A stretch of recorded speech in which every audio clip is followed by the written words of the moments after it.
Hi there. Welcome to Bourbon Turntable. This is the show that blends the love of music with the love of whiskey. Tonight, we've got Ironroot in the building. This is awesome. Ironroot is one of my favorite brands, favorite distilleries, favorite group of people. Everybody I've ever met from there are just top-notch, lovely folks. And we'll get in with Robert Likarish and Shannon Hood in just a couple of minutes. But before we do that, I want to tell you about the Bar Cart Co-op. Bar Cart Co-op is a collection of friends who produce content for the whiskey enthusiasts. We have shows like Distillers Talk with Alan Bishop and Christy Atkinson. Alan and Christy will talk with distillers from across the country and around the world about anything and everything in terms of distillation. Alan also has a show called One Piece at a Time Distilling Institute. If you're a distiller, maybe you're a distiller in your backyard, maybe you're a distiller for your profession.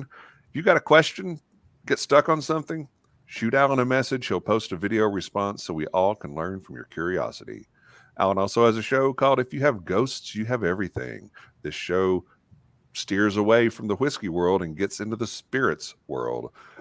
He talks about spiritual things, Bigfoot. I think they got a show coming up with some Bigfoot expert.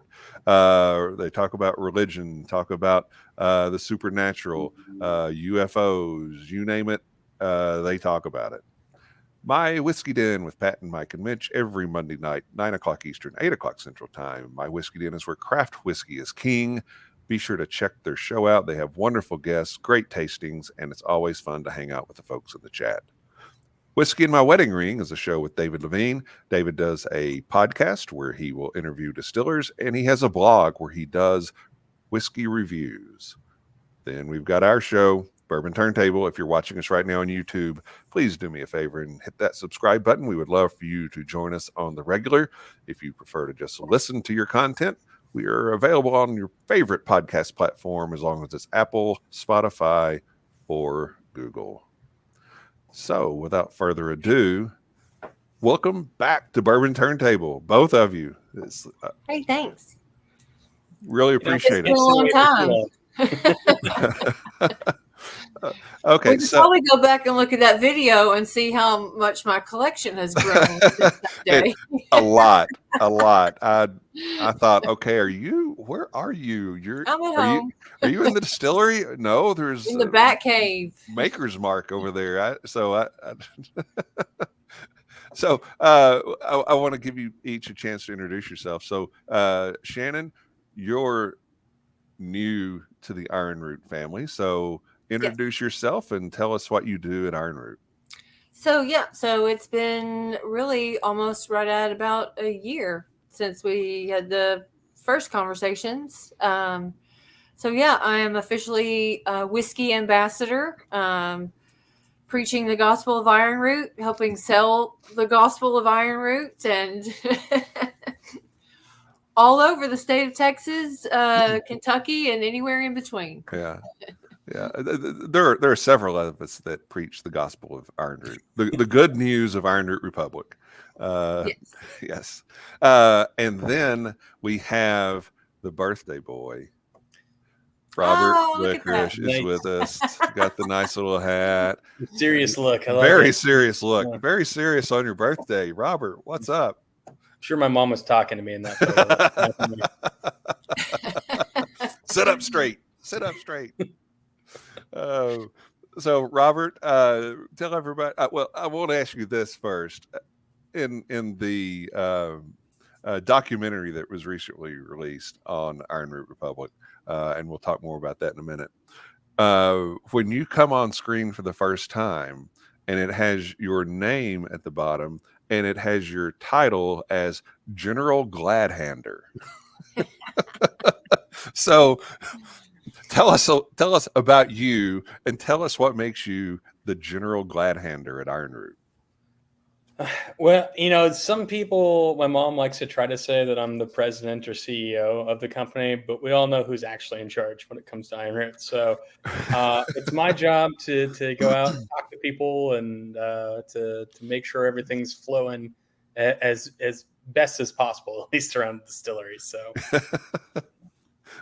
well. That's an important job. You can't minimize that. No. the more fun that people are having when they come into the distillery, the more bottles they buy, the more merch they buy, and they too will spread the good news of Ironroot. That's right. One cult member at a time. That's the goal. No cults here. We're not. Well, Texas is kind of known for that. So, We got a lot of them.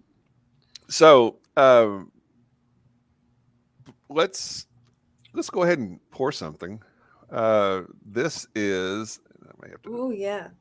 This is the 10th anniversary cigar blend, Ironroot Harbinger, and this little puppy came out a little around April, I believe, this year. And Robert, tell us about this. So we, for our 10th anniversary, we kind of decided to do a couple different releases over the course of the year and want kind of separate, celebrate some really kind of important milestones for us. So we had the first one that came out kind of in April, and that's when we got our first stills installed. And we started really got a hold of our building for the first time. And then we had, and that's where the cigar blend came out. This month, which would have been, or I guess, end of August, beginning of September is when we first started distilling whiskey. And so we celebrated that by releasing like a 3-pack of 3 different single barrels at the distillery. And then at our anniversary, when we opened to the public in November, we'll be releasing the first 10-year-old bourbon, as well as a Icor, which for us, the Icor this time is kind of like a cast strength version of the cigar blend. So that's all going to be coming November. The cigar blend, though, was the first, I would say, really widespread special release that we've ever done as a distillery. Yeah. Well, you kicked it off with a bang. We tried. It's one of those. There's a guy in town here in Louisville that used to co-own one of the most popular liquor stores in the state, Westport Whiskey and Wine, and his name was Chris Zaborowski. And a lot of what I learned early on about whiskey, I learned from him. And one of the things he said is he wants the nose of a whiskey to seduce you. And mission accomplished with this cigar blend. It's just, I mean, I remember April, I was sitting on my deck. I opened this up for the first time, and I just sat there and played around with the nose. I don't know, 5 or 6 minutes before I took the first sip. It's a gorgeous whiskey. So what all went into this? So the cigar blend is actually a blend of about 12 barrels that ranged from 4 years to about 8 years old. And so when Jonathan and I sat down, we started talking about kind of what we wanted to do for the 10th anniversary. And one of the very first thing that came out of his mouth was that he wanted to do a cigar blend. And my first reaction, my mind's like, yeah, well, we got Armagnac barrels, we got Cognac barrels, we can put one of those together. That doesn't seem like a big problem, brother.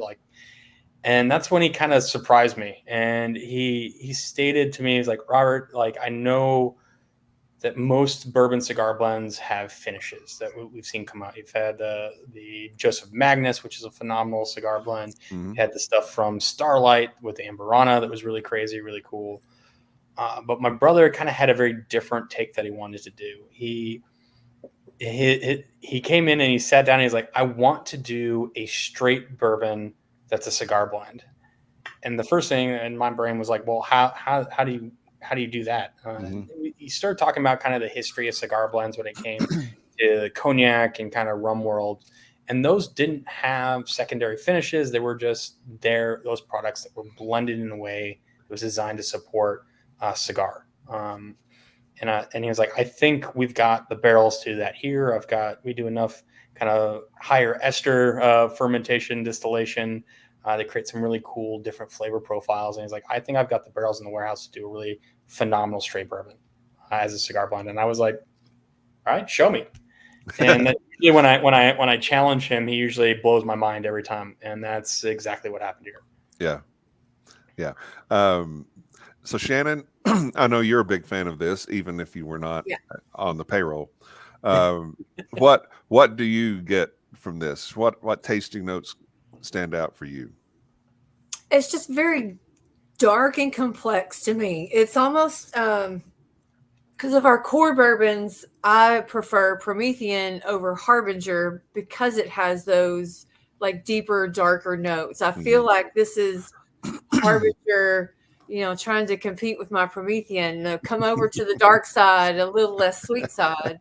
But yeah, it is definitely one that you can just sit with for a long time. And every time you sip it, there's something different. The nose is different. Yeah, and it's just beautiful in that glass too. Oh yeah, yeah.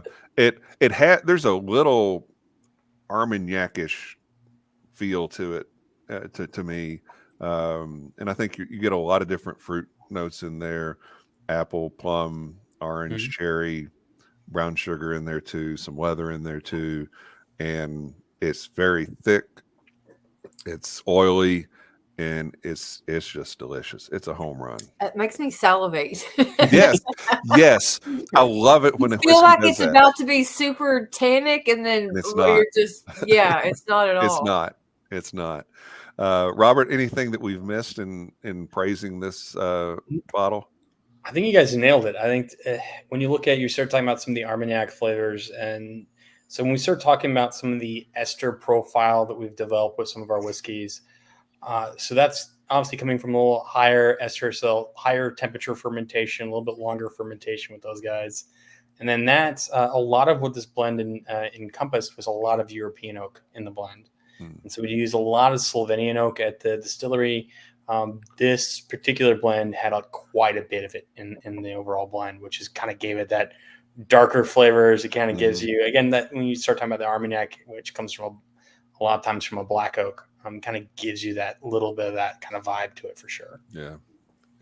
Well, it's fantastic, and there were some interesting barrels in that whole blend. Yeah. One of them was a Magic Mana mash bill. Yeah. Yeah. The Magic Mana. Magic Mana. Okay. It's a type of corn. That was actually our very first single barrel we ever did was a Magic Mana barrel. It just Magic Mana. Fun. Yeah. It's tough to grow, so we can't always do Magic Mana, just depending on the year and the temps and how it grows. But when we get a good crop of it, it turns out some, for lack of a better word, some magical whiskey, and we really, really enjoy pumping those guys out. Any much of that in the Rick House?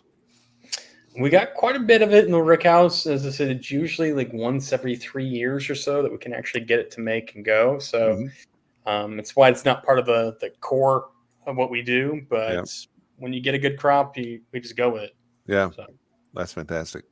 So we're talking about and celebrating the 10th anniversary of Ironroot. Were there times or a specific time, because I know there were probably times, was there a specific time that you could think of where you thought, I don't know that this is going to work? Oh, I know exactly the time.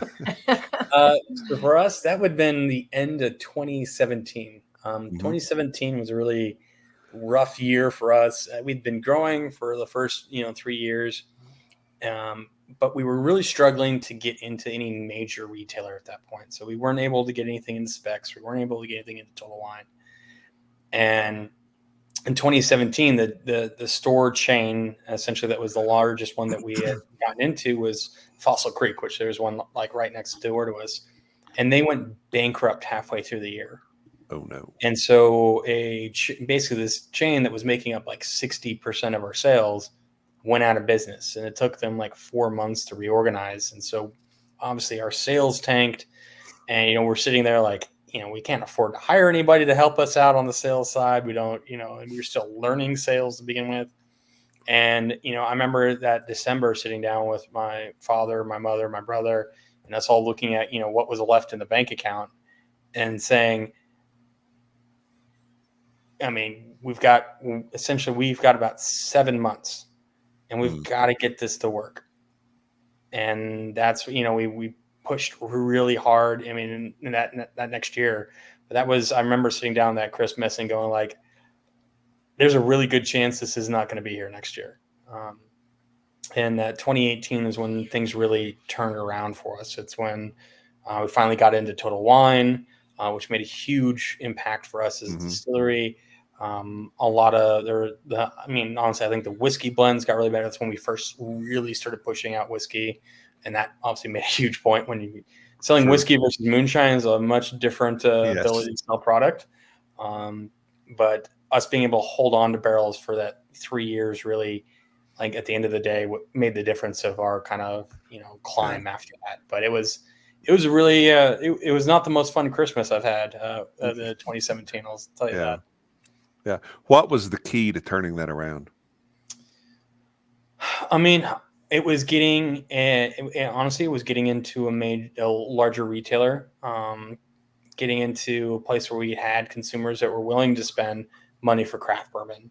Not that a lot of the smaller retailers, not that there aren't some really phenomenal ones out there, but a lot of those guys back in 2017, there wasn't a lot of craft bourbon being sold or craft whiskey.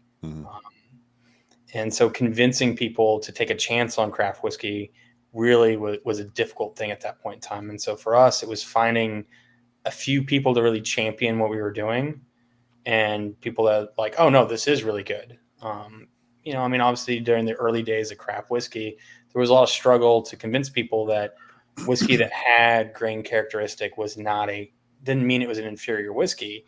It was just a very different style and different flavor profile than they'd ever been used to before. Yeah. I think we really started seeing the whiskey consumer opening up to new flavors at that point.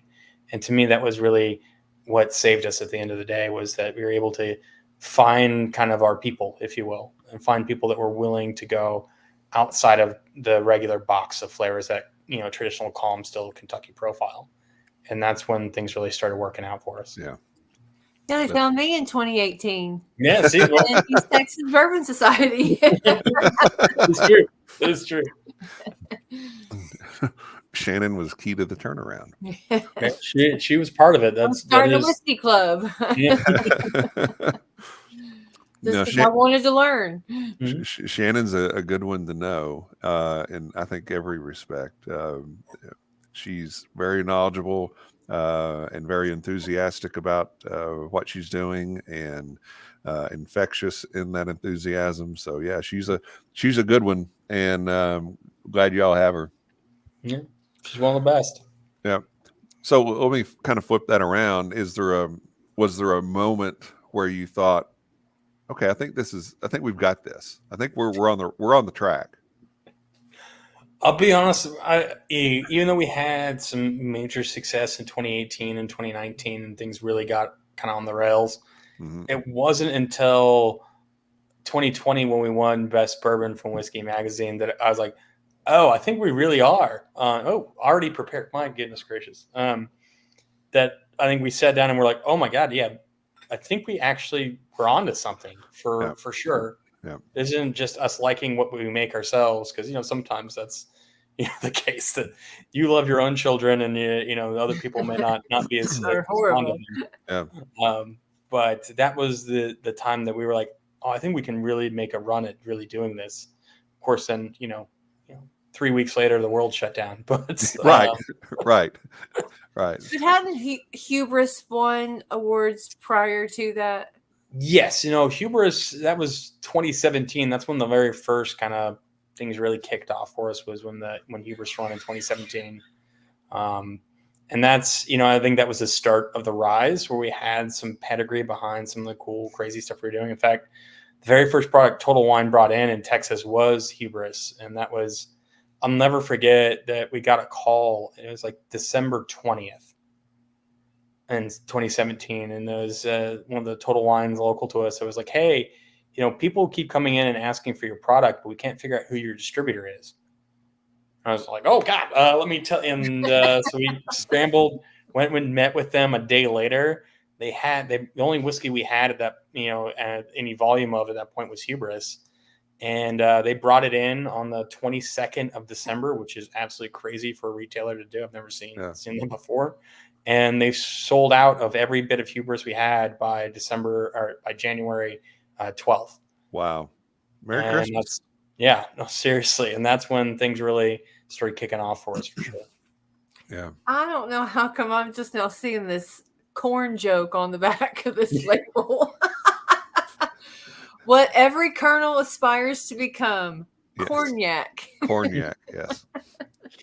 Yes. Apparently, I need to read the back of the labels more often to get my corn jokes. That's right. Well, we're like snapping, While we're talking about hubris, let's go ahead and have some. Yeah. So I think Kevin and I both have the 2022 edition. Yeah, it is. I'm gonna pull out the 2019. 117 proof, 45 months aged. Yep. Oh, this is so delicious. Non-chill filtered. Oh, so you can see the beauty. 2019, a wonderful 29 months aged. Ooh, yeah. Yep. I think I have one of those in the back corner, along with that black bottle. Well, I don't want to look. I've got my first Harbinger bottle back here. I'll look at it later and see what the age was on it. We're not that old, I can tell you. Not that old, no. I just did a vertical flight of Prometheans with the Whiskey Club and had some batch 8, batch 10, batch 19 and 22, 21. Nice. Yeah. So one of the things that stands out to me about Ironroot is the dedication or pursuit of terroir in what you do. Mm-hmm. And the vast majority of the focus seems to be on corn and different varietals of corn and using corn as flavoring grains. Mm-hmm. So Robert, talk a little bit about that pursuit for terroir and how that grain selection factors into that.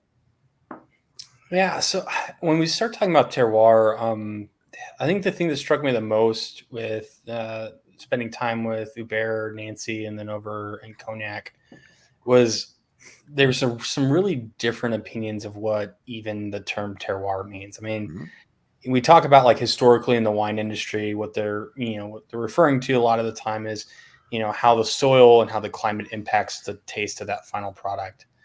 And when you start talking with the cognac distillers and both Hubert and the folks over on Cognac, their statement on is actually a little bit different than just straight up climate and soil. And not that those things aren't important; they're very important. They're that we'll talk. That's 2 of the 3 kind of parts of it. Mm-hmm. But the other big part they talk about is really the people. That really the people from a place really kind of can contribute to flavor in some really unique ways, from how the blender looks at blending something to the kind of, the food of that area, and how a lot of times, we talk about that a spirit from a place really works with the food from that place, because that's, what the people who are making it are eating all the time. So they're trying to kind of make something that's, tastes good to them. So to me, when we started kind of looking at that pursuit of terroir, we tried to really divide it up into a couple different tenets. The very first one was just looking at local grains, and that's, we made we dedicated at the very beginning saying that we would never have less than 95% of the grain come within 60 miles. And we've held true to that. Some years it's 99%, some years it is 95. But sometimes that's because my brother's gotten a little crazy and wants to do single malt and some stuff that has to go a little farther away. But ADD still gets us a little bit at the distillery. But that dedication to really understanding that the land around you helps define, who you are to quite a big extent. In Texas, we sweat constantly because it's so hot here. I think that really impacts the flavors that we're going for. It impacts obviously what grains can grow here.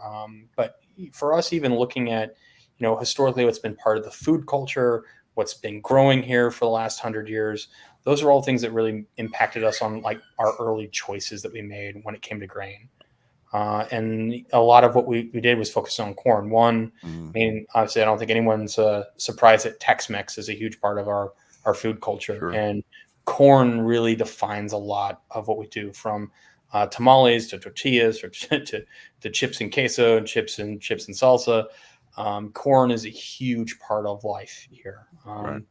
And we grow a ton of it. And as we start going and looking at kind of like how do we make corn really define the spirits that we were making, that's when we were going back and looking at a lot of like historic things that were growing in our area, because that was really, looking at, especially when we were looking at making bourbon, we knew we wanted to make bourbon, but make it not in the way they do in Kentucky, because quite honest, like, they do an amazing job. I mean, Shannon's got, Russell's and Maker's Mark and everything in between behind her there. And that's, I mean, you've come to the distillery, you're going to find bottles from all those guys with us too. Like, we absolutely love what they're doing, but they already do a really amazing job at that. So the thing for us was like, how do we make this product, but make it ours and make it something that's not a cheap knockoff of what they're doing? And that's kind of, as we started looking at kind of trying to put our thumbprint on each part of the process, where we started with that grain selection.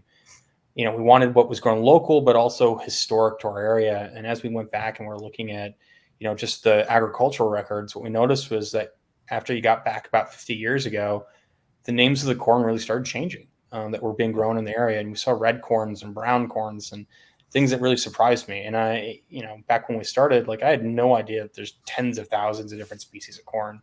I wish I had half the knowledge Alan did when he got into doing this about corn. And it really listed like looking at kind of those different corn varietals. And we, being in Texas, where obviously we were exposed to balcones very early on, 2010, 2011 time period. And the blue corn was something that really stuck out. It was super different. And we started looking at corn and be like, is corn like grapes, which was a weird thing to say, but when you really start tasting these different corns, it may surprise some people, but I don't think it surprises any of us anymore, that different corns can be really, really different flavor wise.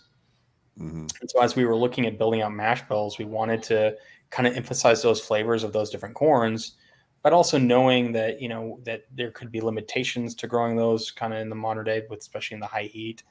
And wanted to make sure that we had stuff that was we were also being good stewards of the land. We didn't want to try to grow something that was, going to, cost a farmer his livelihood trying to grow something.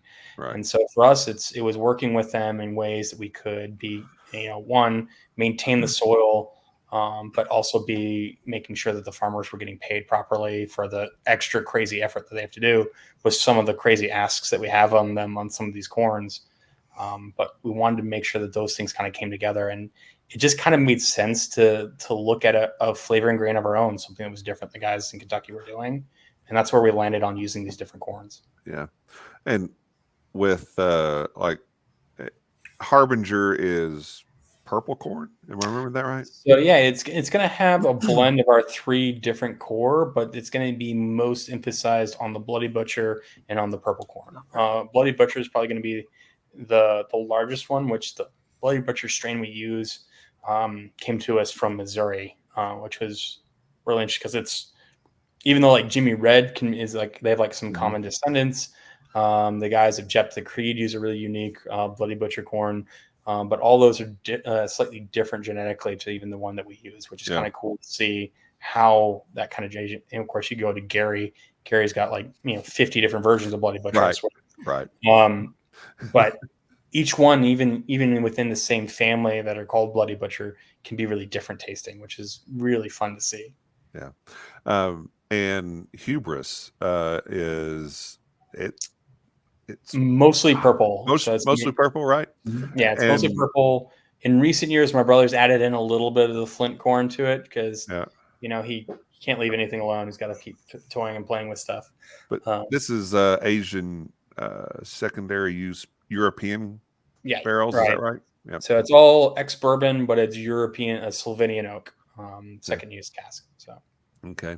And then Promethean is mostly that flint corn with a little bit of Bloody Butcher and a little bit of the purple in the blend as well, but mostly the flint. Okay. Yeah, it's interesting that you This just corner. there you go. You just use these different varietals of corn as a flavoring grain, and it makes such a dramatic difference in the flavor of the whiskey. Even like 2 to 5% of a blend of a mash bill change with corn will drastically change the flavor, and that's to me been the most intriguing thing over the years because we've played around with everything from like 45% of a flavoring grain to 5%, and we've all the way in, and it's really amazing about especially with certain corns, just 5% can be a massive change of flavor. Yeah. What are you playing with right now? Ooh, so last year's experiments were mostly we wanted to go back to kind of the origin of corn, so we went back and we're playing around. We sourced in some really interesting Mexican varietals from Oaxaca. So that was last year's experiment, was going back to the source, if you will, when it came to corn. This year, this is the stuff that Marsha planted from some different varietals that really spoke to her. So this is the mama's year when it came to the corn selection, which it's a bunch of different purple corn varieties. So that was really fun to kind of see those guys come in. Very cool. Yeah. Very cool. How much of the corn do you grow yourself? I mean, so when we do the experiments, so generally about 30% of the experimental runs that we do are going to be corn that we grow ourselves. When it comes to stuff for like full production runs, we don't grow anything for full production ourselves. Like we have to go to farmers to grow a lot more of that, because the area we have to grow corn is relatively small. So generally it's going to be just for like experimental runs that we'll use it for. But yeah, about 30% of our experimental runs are going to be grown by the distillery. So Shannon, thoughts on hubris? I like it. It's like cream corn. Yeah, I was just sitting there looking at the proof. It definitely does not drink 117 proof. It's very oily. It just coats your palate. Yeah. You know how I feel about corn. Yes, you're the corn girl. Yes. When they said children of the corn, they were thinking of you. Hey, you know what's funny is one time when I was teaching my daughter to drive, and we went on a week-long drive across the country trip, hitting specific landmarks like the Greatest Ball of Twine. Yes. We went straight up to Mount Rushmore and then over to Devil's Tower and back down. One of the places I found to stop, we snuck into the cornfields where they filmed Children of the Corn. I have a picture of me in the cornfield. Did you break off a cob or two? No. Oh. I didn't. No corn was stolen on that trip. No corn was stolen. Ran in, ran out. Oh man, I get like a bit of honey in this, and a little nuttiness, and it's just sweet and delicious. Yeah. Very, very good. So Shannon, you said this was the 2022 batch of Batch Hubris? 22? Was this the latest one? No, it says 12. 2022. 1223 on the little commemorative bottle label. So yeah, that would have been So we, that would have been, so whoever put 22 on there, that would have been the previous year's release from when you got it. Okay. Or someone wrote the wrong thing on the label, which.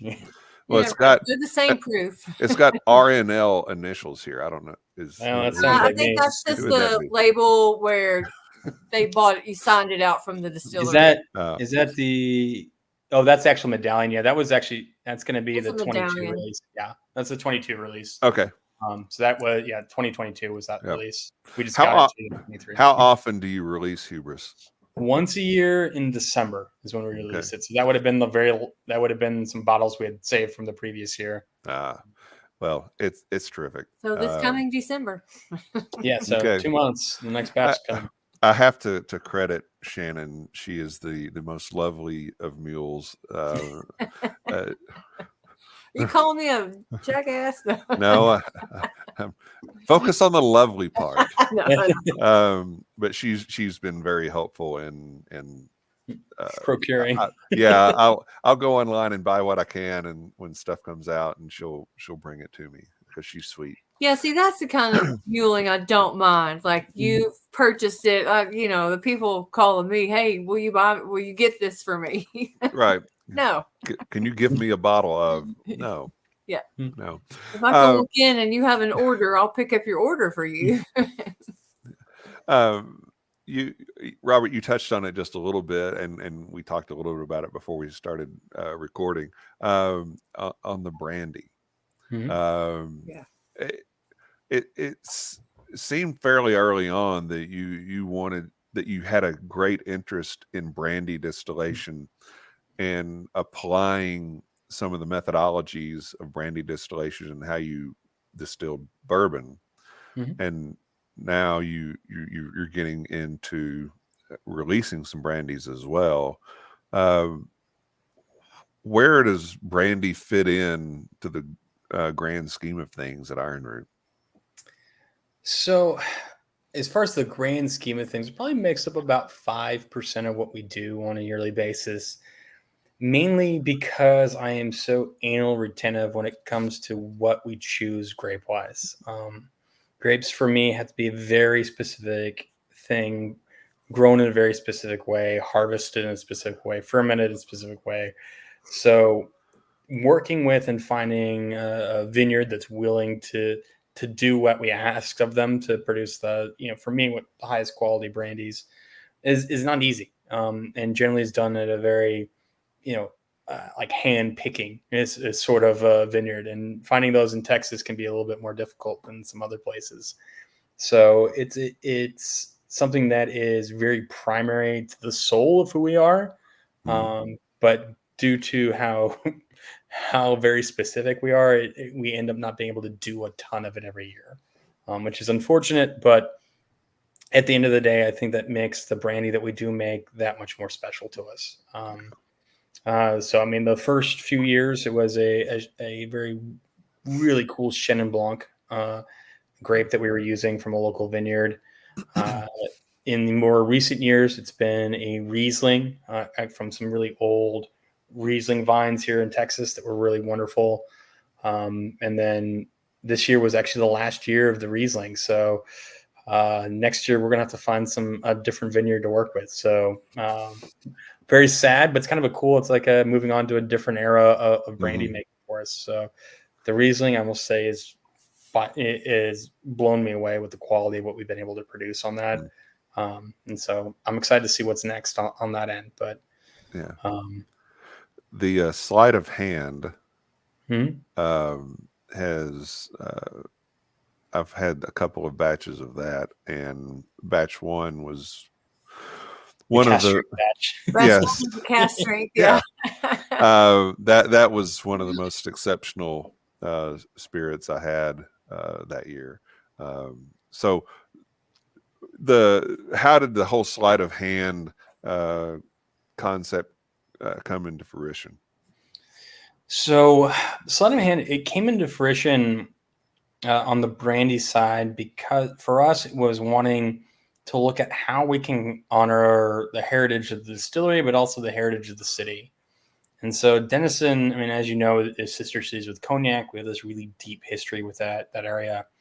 And so it started out with looking at kind of trying to combine those two things, because I think coming together, we're stronger than we are apart at the end of the day. As sappy as that sounds half the time, it was really kind of that wanting to do something that celebrated that connection, but also to do something that raised money to not only bring the kids from Cognac to Denison, but also send some of the kids from Denison to Cognac to help make sure that that connection stays alive every year, and is something that continues beyond just that historic connection. And so the sleight of hand is, it's a blend of the very first batch. It was an 8-year-old Shannon Blanc and a 10-year-old Cognac together. I'll say cast strength, so that was like 127 proof. So it was a big. You don't generally get cognacs that high of a proof. So it made it super fun to play with and blend with. From some friends that have a distillery over in Cognac, and the more recent batches, again, we do kind of a standard. I would say more of the standard offerings, about 98 proof, so still a substantial proof, but not quite the 127. Was batch 2 of kind of that same sort of blend of the 8-year-old and 10-year-old. And then batch 3, things had gotten older a year, so it was 9-year-old Chenin Blanc, 10-year-old 10-year-old Cognac, and then Armagnac. I mean, as you know, has been near and dear to my hearts for a very long time, and so we ended up bringing in a little bit of 20-year-old Armagnac to blend in with the brandy, because why not? We got the opportunity. Right. No, that's very cool. Now, the crazy part about that was that the TTB rules on it are really convoluted. So, like, surprise. What?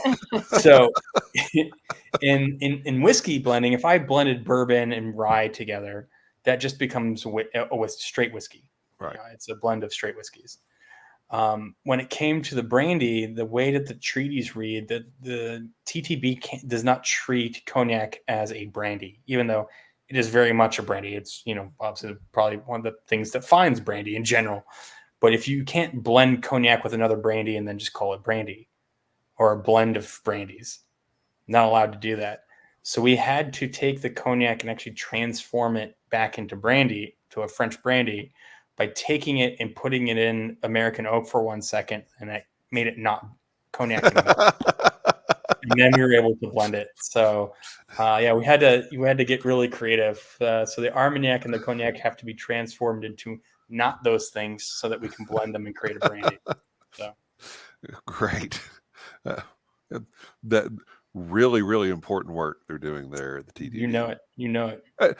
And honestly, their work should be very important, but it always seems like they focus on the things that nobody wants them to focus on, right, and ignore or let slide things that are just dramatically important. But it's a tough job. They're undermanned. Not going to pick on anybody, but yeah, it should be easier than that. Yeah. Another thing that stands out to me about Ironroot over the years is the practice of élevage in how you mature your whiskeys. How has the importance of that developed over the years, and as volume and stock increases, how do you keep up? So élevage really defines everything that we do at the distillery, from our blended projects that we do to our in-house distilled spirit. Élevage really is what we can do to try to, for us, it's a goal of always elevating every single barrel. That there's always a best version of every single barrel that you can achieve by taking that time to kind of individually kind of curate the barrels. So as we grow, like right now we're building a brand new warehouse. It's going to store another 4,000, 5,000 barrels. When we have 5 times the amount of barrels we currently do, how do we do it without killing our livers is a great question. Right. And the best, the way that I can describe how we improve, how we keep going as we grow. I mean, ultimately, at the end of the day, I think there is a max size that you can get and really process élevage to its fullest extent. I don't think we're there yet. And even with 5,000 barrels, it really depends on your team at the end of the day. So for us, as we grow, what really becomes dependent is us training our team to be able to do the same thing, to identify the same things, use the same language that we do, and then understanding how to apply kind of same methodology. So as we grow, it's really going to be dependent on how good our team is, which, we really pride ourselves on bringing in my opinion, some of the best people in the world to come work at the distillery. From Shannon, like Shannon, yes. Yeah. So, obviously we have good taste, just saying. It's really bringing in people and having people have the same passion and dedication to that as we do. And as good leaders of our business, as good leaders of our teams, making sure that we're passing down that knowledge and training them to be able to do that the same way that we would. And you still have Jonathan over the top of everything. You've got Chris also helping manage stuff to make sure that anything that the rest of the team doing is living up to that same standard. Yeah. But I think it really comes to people at the end of the day. As we talked about, that's really the third part of everything. It's if you don't have the right people, none of it works. And that to me is at the end of the day, the most important thing. And I kind of skipped over what élevage is. So, but kind of explain that process and how that you came to adopt that.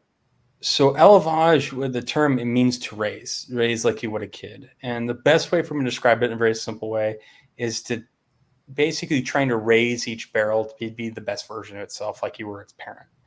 Because every barrel, as they begin aging, after they get through kind of that first year of their life, they start shedding their baby fat. The best way for me to describe it. And they will start showing you the personality. Just as kids, as you start emerging from baby into toddler, you start seeing the sassiness or the sweetness or, those different personality traits come through. And barrels are very much the same way. You have sweet, sour, herbal, spicy, fruity, or a combination of all, or oaky, like all these different flavor profiles that will develop in the barrels.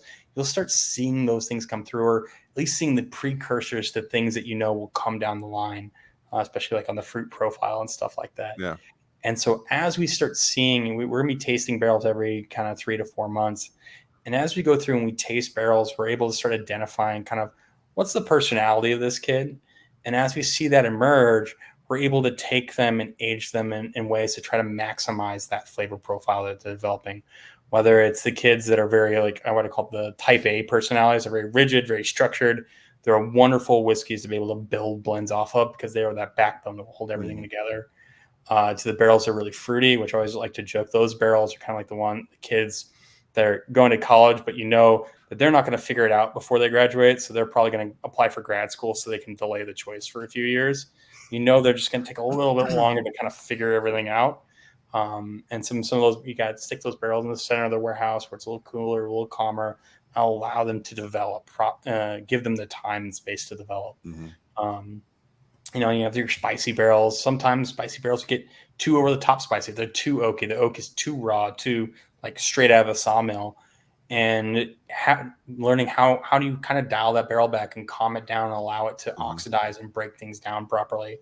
So you get the best version of those flavors without it just being like straight from a sawmill type of oak. And changing the proof in those barrels kind of at the right times to allow them to calm down during certain times of year. So they're not quite as spicy and quite as much of a jerk to everybody. Yeah. We want sassy barrels, not jerks. Not jerks. Not serial killer barrels. Exactly. Although you could do a single barrel out of something like that. Yeah. Oh yeah. The 157 proof barrel was pretty close to that one. But you're adding water as the barrels age. You're not waiting till this barrel is done. Yeah. We're ready to blend this in, make Harbinger out of it. So now we're going to add a bunch of water to get it at the 115 proof. And there's some barrels that we will do that slow reduction at the end of their lives. There's other barrels that need water during the course of their aging. And there's some barrels that are just beautiful and we just let them keep doing their thing. There's some kids you're just like, I don't have to watch this kid. She's just going to go and she's going to become amazing. So. Right. Because you guys go in at a fairly high barrel entry proof, right? Like 118? Yeah. So we started out at one. We started out at 115 or 115 to 118. And then we had it for a few years. We did 125, but we've come back and we backed off of that. So I think when I first talked with you guys, you may have been doing 125, but do you ever have a barrel that goes down in proof? Does that happen much for you in that environment?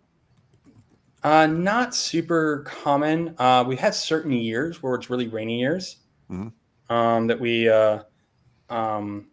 that where it's been so rainy and so humid, the proof has gone down. or stayed the same. Most of the time it goes up. Okay.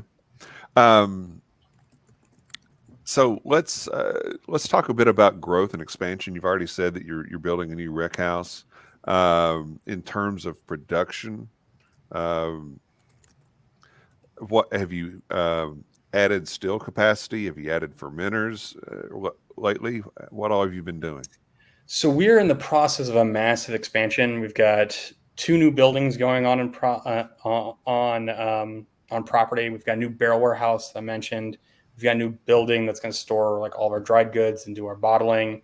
We've got a brand new still that should be arriving at the end of this year. That's going to be the brother of old Jim Bowie. That's our 1,200 gallon pot There's still. Jim Bowie and Marcia there with Jim Bowie. Oh yeah, the big guy. The new one is so that's 1,200 gallon. His brother is going to be 2,000 gallons. That's Oh wow! So we're going to be able to really increase production so we can get whiskey out to everybody. That's the main goal. Well, as far as on behalf of everybody, thank you. But when will the new still be online? It should be online in November. That's the that's the plan right now.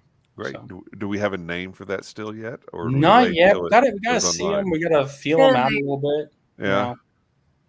Yeah. We like to take a little time with the stills to name them, or to just drink one night and looking at the shape and looking at what it's telling us it is. So Jonathan's usually the still namer. The still namer. Yeah. Well, let's before we wrap things up, let's dive into some Promethean. Yeah. So tell us what Promethean is made with a red corn as a flavoring grain, correct? Right. It's this flint corn right here called Floriani. It's the only spicy corn we've ever found, at least. Interesting. And the way off the still, flint corn really expresses where it's grown really well. You get a lot of beautiful earthiness, got a lot of sweetness from it. But then it's like you take it and kind of dust it with a little cayenne pepper. And so it really does make up the backbone. About 30% of the barrels, 40% of the barrels, depending on the batch, will have Floriani as their flavoring grain. So you get this darker flavor profile overall with this kind of nice spice on the back end. Yeah. And Shannon's favorite. She likes Mexican hot chocolate. Mexican hot chocolate. I like to say this one pairs great with a steak or a big piece of chocolate cake also. Yeah, exactly. Yeah. That makes sense, and you really do get that little cayenne pepper thing. I on the finish especially. As I'm sitting here, just taking that sip, it just kind of tingles on the tongue. Yeah, it's very cool. Now, did you used to use Bloody Butcher on this? So we do use some Bloody Butcher in it, just like we do with Harbinger. But yeah, it's a smaller percentage. Yeah. Okay. The base, we'll just call it the base labels that you all have are all very unique, and you can tell that there's some intentionality to how you're pulling this together, and the experimentation that you've done in distilling different types of corn, it really shines through because you're using that unique varietal as a flavoring grain as opposed to a rye or an oat or a wheat, and it makes a very, very unique whiskey. And I think that's, to me, was always like our goal. We wanted whiskey with some unique flavors and tastes. We didn't want it to be so crazy different than kind of bourbon. So we want it to still be recognizably bourbon or corn whiskey, but have elements that weren't there in some of the traditional flavor profiles. Yeah. Sure. Well, that's a mission accomplished for sure. So Shannon, this is Promethean is your favorite. What is it about it that makes it your favorite? I again kind of like cigar blend. I just love to sit with this one for a long time. It's I call this one the dark side, whereas Harbinger is brunch because it's the the sweeter, the little bit of orange note. It's everything you love about brunch. This is the dark side. This is all the darker notes that I like of bourbon. Your dark brown sugars, your leathers, your tobaccos, dark cherries and chocolate. Yeah. I like all those things. As far as yeast, Robert, do you guys play around with different yeast strains, or do you have something that you kind of settle on as the house brand? We've got some core ones that we do. We have 3 different core yeast strains on the bourbon side for us.